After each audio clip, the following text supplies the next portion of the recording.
एक पार्किंग से एक व्यक्ति कहीं जा रहा था, लेकिन तभी सुलभ शौचालय के साइड में एक भिखारी लेटा हुआ था जिसने अपने ऊपर बोरे ढक रखे थे, लेकिन उसके बाद भी वह कपकपा रहा था। अब जैसे ये व्यक्ति उसे निकलता हुआ देखता है तो एकदम से रुक जाता है और अपनी गाड़ी में जाकर वहां से एक कम्बल निकालता है और उस कम्बल को लाकर उसे दे देता है। कहता है कि ये लो भिखारी, इसे ओढ़ लो। अब इसको ले देकर वो तो वहां से चलने लगता है, लेकिन तभी वो भिखारी खड़ा होता है और आवाज लगाकर उस व्यक्ति का धन्यवाद करता है। कहता है कि साहब बहुत बहुत धन्यवाद आपका। लेकिन इस आवाज को सुनते ही वह एकदम से रुक जाता है जो व्यक्ति कम्बल देकर गया था, और जैसे पीछे मुड़कर देखता है तो सामने और कोई नहीं, उसका बड़ा भाई था जो कि पिछले 3 महीने से गाँव में रह रहा है और वह तो अपने गाँव गया था उसकी पत्नी के अनुसार, लेकिन वो यहाँ पे इस हालत में कैसे। वो एकदम से अपने भाई के पास आता है और जैसे ही दोनों भाई एक दूसरे को देखते हैं तो दोनों की आंखों में आंसू आ जाते हैं और दोनों फूट फूट कर रोने लगते हैं।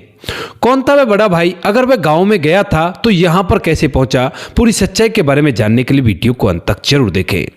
नमस्कार दोस्तों, मेरा नाम है जीतू और आप लोग देख रहे हो ब्रेन डिमांड चैनल। वीडियो को ज़्यादा से ज़्यादा शेयर करें और चैनल को सब्सक्राइब करना ना भूलें ताकि मेरा हौसला बढ़ता रहे। राजस्थान के जयपुर में एक सुनील नाम का लड़का रहा करता है जो पढ़ाई लिखाई करने के बाद अपनी नौकरी किया करता है। वहीं पर सुनील का एक भाई होता है जिसका नाम होता है राम बाबू जो कि जयपुर के पास ही के गांव में रहा करता है। और ये दोनों भाइयों के जो माता पिता हैं वो काफी दिन पहले इनको छोड़कर जा चुके हैं। दोनों भाइयों में बड़ा ही गहरा प्यार होता है और उसके बाद जो सुनील होता है वो अपने भाई से कहने लगता है कि भाई आप वहां पर रहते हो, मैं यहाँ पर रहता हूँ, तो मुझे ड्यूटी से थोड़ा ही टाइम मिला करता है, तो आप ऐसा ना करो, आप यहीं पर आ जाओ। अब तक छोटे भाई ने घर वगैरह अपना बना लिया था और अच्छे से जिंदगी जिया करता था, तो जो बड़ा भाई होता है वो भाई के कहे अनुसार वहां पर आ जाता है और वहां पर आकर रहने लगता है। अब जैसे वो वहां पर आता है तो उसके बाद जो बड़ा भाई होता है वह कहने लगता है कि छोटे, हम लोग ही खाना बनाते हैं, तुम खाना बनाया भी मंगवा लेते हो, होटल का खाना अच्छा नहीं होता, तो क्यों ना अब तेरी शादी कर देते, तू भी शादी के हो गया है और तेरी शादी हो जाएगी तो तेरी पत्नी घर के अंदर आएगी और वो हमें खुद से खाना बनाकर खिलाएगी। इस बात को सुनकर जो छोटा भाई होता है सुनील वो कहता है कि हाँ भैया, बात तो आप ठीक कह रहे हो। लेकिन तभी जो बड़ा भाई होता है वो कहता है कि हाँ ऐसा करता हूं, मैं तुम्हारे लिए कोई लड़की ढूंढ लेता हूं। उसके बाद जो छोटा भाई होता है वो कहता है कि नहीं भैया, लड़की ढूंढने की जरूरत नहीं है, मैंने एक लड़की से प्यार किया है और उसी से मैं शादी करूंगा। इस बात को सुनकर बड़े भाई को थोड़ा सा बुरा तो लगता है, लेकिन फिर वो सोचता है कि जिंदगी इसको बितानी है तो मुझे बुरा मानकर क्या फायदा। पूछता है कि कौन है वो लड़की, तो वो बताता है कि भैया वो का नाम रचना है और मैं रचना से कॉलेज टाइम से प्यार किया करता हूं और हम लोग शादी करने के बारे में भी सोच रहे थे, लेकिन अभी मैं सोच रहा था कि पहले अपना घर बना लेता हूं, उसके बाद शादी करूंगा, क्योंकि रचना भी गरीब परिवार से बिलोंग किया करती है।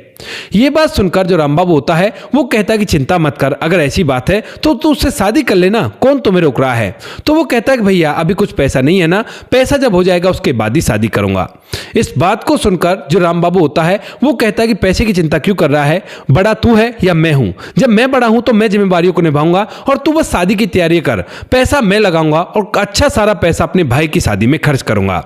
ऐसा कहकर जो बड़ा भाई राम बाबू होता है वो अपने छोटे भाई को सहारा देता है और छोटा भाई भी कहता है कि ठीक है, कोई बात नहीं भैया, आप मेरी शादी करवा रहे हो तो मैं उनसे बात कर लेता हूं और बात करने के बाद हम दोनों की शादी हो जाएगी। ऐसा ही होता है दोस्तों, जो राम बाबू होता है वह अपने छोटे भाई की शादी धूमधाम और रीति रिवाज से उस लड़की रचना से करा देता है और उसके बाद वो तीनों जन उसी घर के अंदर रहने लगते हैं जो कि जयपुर के अंदर उसके छोटे भाई ने बना रखा है। धीरे धीरे समय बीता और समय के साथ साथ सब कुछ अच्छे चल रहा था, कोई भी कैसी भी दिक्कत नहीं थी। लेकिन जैसे इनकी शादी को लगभग 6 महीने बीतते हैं तो उसके बाद जो बड़ा भाई होता है उससे छोटा भाई कहने लगता है एक दिन कि भैया मुझे ना दुबई जाने का ऑफर मिल रहा है, लेकिन अगर मैं दुबई चला जाऊंगा तो घर की देखरेख कौन करेगा। तो जो बड़ा भाई है वो कहता है कि अरे छोटे, अगर दुबई जाने का मौका मिल रहा है तो बेशक से चला जा, सुना है कि वहां पर जाने से जिंदगी सेट हो जाया करती है और अगर तेरी जिंदगी सेट हो गई तो हमारी जिंदगी सेट हो गई, घर की तो चिंता मत कर, घर पर जो कुछ भी है मैं सब कुछ देख लूंगा। इसके बाद जो छोटा भाई होता है वह अपनी पत्नी से इस बारे में जिक्र करता है और पत्नी भी यही बात कहती है कि हाँ, अगर दुबई चले जाओगे और वहां पर ज्यादा पैसा मिल रहा है तो अच्छी बात है, पैसा ही तो है आजकल, पैसा मिलेगा तो बहुत कुछ हो सकता है। ऐसा कहकर वह भी उसे जाने के लिए तैयार हो जाती है और इसके बाद जो छोटा भाई सुनील होता है अब वह खुशी खुशी दुबई जाने के लिए तैयार हो जाता है। वह कहता है कि ठीक है, जब दोनों ही राजी हैं तो कोई बात नहीं, मैं भी पैसा कमाता हूं, इन दोनों की उम्मीदें मुझी पर तो टिकी हुई हैं। छोटा सा परिवार था, देखने में बड़ा ही खुशनुमा लग रहा था और उसके बाद जो छोटा भाई होता है वह दुबई चला जाता है। दुबई जाने के बाद 3 महीने तक वहां पर काम करता है और 3 महीने काम करने के बाद वह वापस लौटता है। लेकिन जैसे ही वो वापस लौटता है तो उसके बाद उसे घर के अंदर बड़ा भाई नहीं दिखाई देता है और वह पूछने लगता है अपनी पत्नी से कि ये बताओ बड़ा भाई कहाँ गया। तो उसके बाद जो पत्नी होती है वो कहने लगती है कि बड़े भैया तो गांव में चले गए हैं, कह रहे थे कि बहू रानी मेरा यहाँ पर मन नहीं लगा करता और वैसे भी छोटा घर के अंदर नहीं है, तो यहाँ पर मैं तुम्हारे साथ रहता हुआ शोभा नहीं देता, अड़ोसी पड़ोसी बातें बनाएंगे, इसीलिए मैं गाँव जा रहा हूँ, छोटा आए तो उससे बोल देना। इस बात को सुनकर यहाँ पर जो छोटा भाई होता है वो भी सोचकर मुस्कुराने लगता है, कहता है कि मेरे भैया भी कितने अच्छे हैं ना और कितने भोले हैं, उन्हें ये नहीं पता कि गांव के अंदर ये सब कुछ हुआ करता है, शहर में कोई किसी पर ध्यान नहीं देता है। लेकिन खैर छोड़ो, वो चले गए तो कोई बात नहीं, मैं किसी दिन उनसे मिलने के लिए वहीं पर चला जाऊंगा। अब धीरे धीरे समय बीतता और समय आ जाता है दिसंबर 2018 का। दिसंबर 2018 में कड़कती ठंड होती है और कड़कती ठंड के दिन एक दिन जो रचना होती है वो भीतर से कमल को निकाल कर लाती है। उसका पति जब बाहर बैठा हुआ था वह उसको लेकर उसके पास जाती है, कहती है कि ये जो कमल है मैं इसे आग लगा रही हूं, कहां पर लगाऊं आग, कोई जगह बताओ ऐसी जहां से कोई परेशानी ना हो। अब इस बात को सुनकर जो पति होता है वो कमल की तरफ देखता है और कहता है कि ऐसा क्या है इस कमल में। तो उसके बाद जो पत्नी रचना होती है वो कहने लगती कुछ भी नहीं है, बस पुराना हो गया है और पुराने कपड़े को अगर आग लगा देंगे तो इसमें बुराई क्या है। इस बात को सुनकर जो सुनील होता है वो अपनी पत्नी की तरफ देखता है और फिर अपने घर की तरफ देखता है, क्योंकि घर काफी आलीशान था, उसके पास गाड़ी भी थी, अच्छी नौकरी थी और पैसा भी ठीक ठाक था। उसके बाद वो कहने लगता है कि तुम्हें पता नहीं है कि इस कमर की हमारे लिए तो कोई कीमत नहीं है, लेकिन कुछ गरीब लोग सड़क किनारे ऐसे बैठे रहा करते हैं जिनके पास कोई अच्छा सा कपड़ा भी नहीं होता जिससे वो अपने शरीर की ठंड को दूर कर सके। तो तुम ऐसा करो, इस कम्बल को ना मेरी गाड़ी में रख दो, किसी जरूरतमंद को मैं दे दूंगा, उसकी ठंड दूर हो जाएगी और तुम्हारे यहां से भी ये चला जाएगा। इस बात को सुनकर पत्नी कहती है कि कोई बात नहीं, मुझे इससे क्या फर्क पड़ने वाला है। ऐसा कहकर वो उसे गाड़ी में रख देती है और इसके बाद जब 2 से 3 दिन बीतते हैं तो 2-3 दिन बाद वो जो पति होता है सुनील, उसकी एक जो क्लाइंट होता है, यानी कि वो दूर का क्लाइंट था कंपनी का, लेकिन वो जयपुर घूमने के लिए आया था और उसी दौरान वह सुनील को भी बुलाता है, कहता है कि आप भी यहां पर आ जाओ, आप यहां के लोकल हो तो हमें अच्छी तरह से घुमा देना। इसी वजह से जो सुनील होता है वो भी कहता है कि ठीक है मैं आ रहा हूं, लेकिन आप मुझे मिलोगे कहां पर। तो मिलने की जो जगह होती है वो तय होती है हवा महल।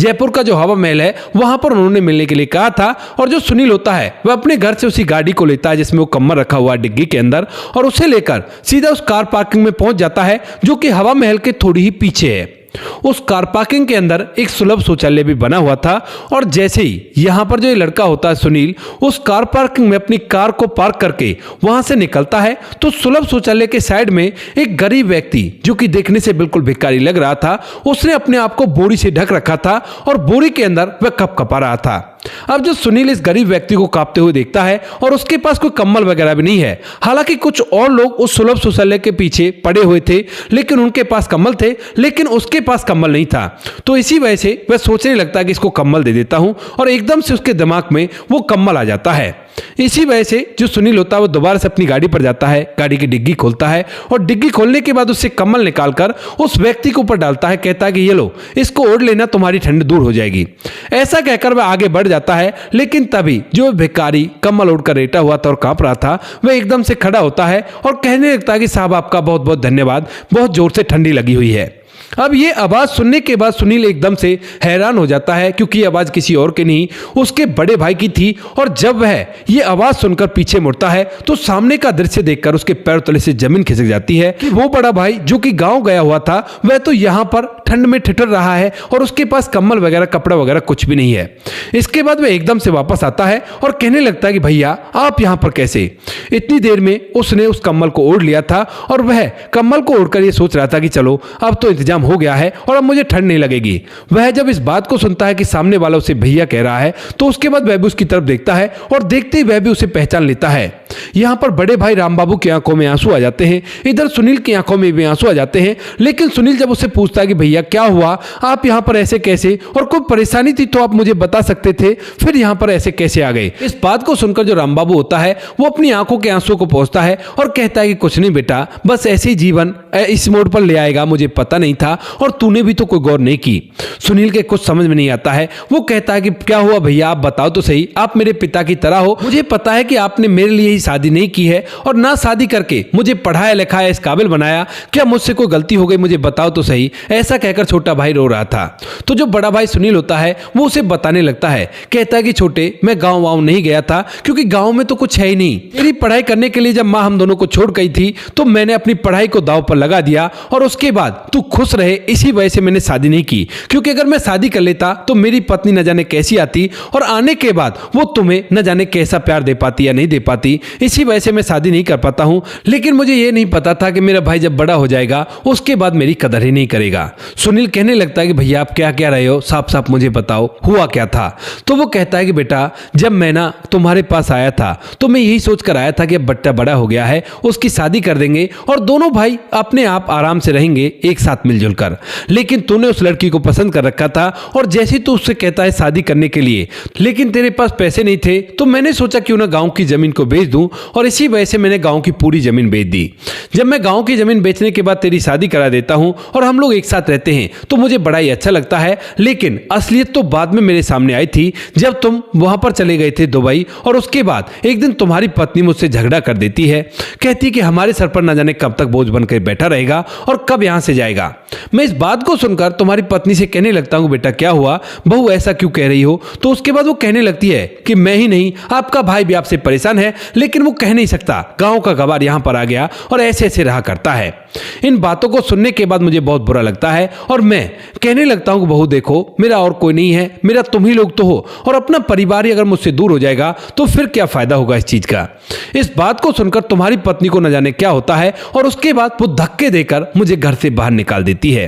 अब मैं घर से तो निकाला गया था लेकिन मेरे पास और कोई ठिकाना नहीं था, तो उसके बाद मैं इधर उधर जयपुर में ऐसे ही घूमा करता हूं। अब ठंड ज्यादा हो गई है, कोई दे देता है तो खा लेता हूं और नहीं देता तो ऐसे भूखा पड़ा रहता हूं। ये बात सुनकर छोटे भाई की आंखों में आंसू आ जाते हैं और वह कहने लगता है कि भैया अभी चलो, मैं अभी कभी उसे सबक सिखाता हूं। लेकिन तभी जो बड़ा भाई होता है वो कहने लगता है कि नहीं बेटा, अगर ऐसा करेगा तो तेरा घर उजड़ जाएगा और मैं तुम्हारे साथ नहीं जा सकता। इस बात को सुनकर यहां पर जो सुनील होता है वो कहता है कि नहीं भैया आपको मेरे साथ चलना होगा। लेकिन बड़ा भाई साफ साफ मना कर देता है, कहता है कि अगर तू मुझसे प्यार ही किया करता है तो कोई ऐसा इंतजाम कर दे जो मुझे भूखा ना रहना पड़े, क्योंकि कई कई दिनों तक मुझे खाना नहीं मिलता है। कोई रहमो करम पर खाना दे दिया करता है तो उसे खा लिया करता हूं, वरना कई बार मुझे भूखा ही सोना पड़ता है। तो मेरे खाने और रहने का इंतजाम करा दे, क्योंकि मैंने अपनी सारी संपत्ति तुम्हारे लिए लगा दी है और पूरा जीवन ही तुम्हारे लिए लगा दिया है। ऐसा कहते हो बड़ा भाई रोने लगता है, छोटा भाई जिद भी करता है लेकिन मैं उसके साथ जाने से मना कर देता है। तो वहीं पर पार्किंग से थोड़ी दूर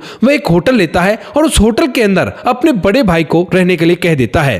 होटल वालों से बोल दिया गया था, उन्हें एडवांस पैसे दे दिए गए थे कि जो भी ये खाएं उसे वहीं से मंगा कर दो और मैं बाद में आकर इन्हें यहां से ले जाऊंगा। ऐसा कहकर वह एडवांस पैसे देकर वहां से चला जाता है और उसके बाद फिलहाल तो उस मीटिंग को लेता है जो लोग उससे मिलने के लिए आए थे। लेकिन शाम को जैसे घर जाता है तो उसके बाद वह अपने भाई के बारे में अपनी पत्नी से पूछने लगता है। तो पत्नी कहती है कि मैंने आपको बताया था ना कि वो तो गांव चले गए हैं। इस बात को सुनकर जो छोटा भाई सुनील होता है वो कहता है कि चलो यार आज चलते हैं भाई से मिलने के लिए। लेकिन तभी पत्नी तरह तरह के बहाने लगाती है और जब वह ज्यादा इस बात के बहाने लगाती है तो उसके बाद जो पति होता है वह कहने लगता है कि क्यों रोक रही है मुझे जाने से, ताकि तुम्हारा भेद ना खुल सके कि तुमने भाई को इस तरह से लड़ाई करके घर से भगा दिया। इस बात को सुनकर रचना के पैरों तले से जमीन खिसक जाती है और कहने लगती है कि मैंने तुम्हारे भाई से कोई लड़ाई नहीं की और कोई ने किसी ने तुमको झूठ कहा है। लेकिन तभी जो सुनील होता है वह अपनी पत्नी को बुरी तरह से धमकाता है और कहता है कि तुम कर ही क्या सकती हो उनकी होड़, उन्होंने अपना पूरा जीवन मेरे लिए निछावर कर दिया और तुम्हें कहां पता होगा इन चीजों के बारे में,